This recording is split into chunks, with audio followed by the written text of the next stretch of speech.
அகந்தையும் அராஜகமும் இறுதியில் வீழ்ந்தே தீரும் அப்படின்றது தான் பிரபஞ்ச நியதி. இதை உணர்த்துற விதமா ஒரு புராண கதையே இருக்கு. அது என்னன்னு தெரியுமா? விஷ்ணு கர்மாவோட அருளை பெற்ற கரையான்கள் தான் உருவாக்கிய பிரம்மாண்டமான புற்றை தன்னோட பலத்தாலும் அகந்தையாலும் நாகராஜாவான தக்ஷன் அவங்கள விரட்டிட்டு அதை தன்னோட புற்றா ஆக்கிக்கிட்டாரு. அதை பார்த்த விஷ்ணு சொல்றாரு, அடுத்தவனோட உழைப்பை திருடுறது அராஜகம், நீ பண்ணது தவறு அப்படின்னு சொல்லிட்டு சொல்றாரு.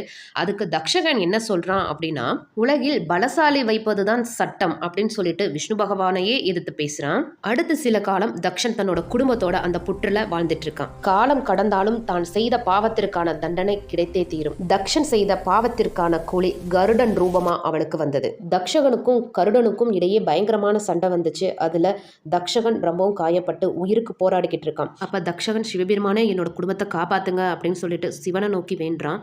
ஆனா சிவபெருமான் என்ன தெரியுமா சொன்னாரு? தக்ஷகா, அன்றொரு காலத்தில் நான் தான் பலசாலி என்று உன்னை விட பலத்தில் குறைந்த கரையான்களை துரத்தினாய். ஆனால் இப்பொழுது உன்னை விட பலசாலியான கருடனிடம் தோற்று போனாய். நீ செய்த பாவம் உன்னையே அழித்தது. உன்னை மட்டுமல்ல, உன்னுடைய சந்ததியையும் தொடரும் அப்படின்னு சொன்னாரு. அகந்தையும் அராஜகமும் ஒரு நாள் காலத்தின் கையில் வீழ்ந்தே தீரும். இதுவே பிரபஞ்ச நியதி.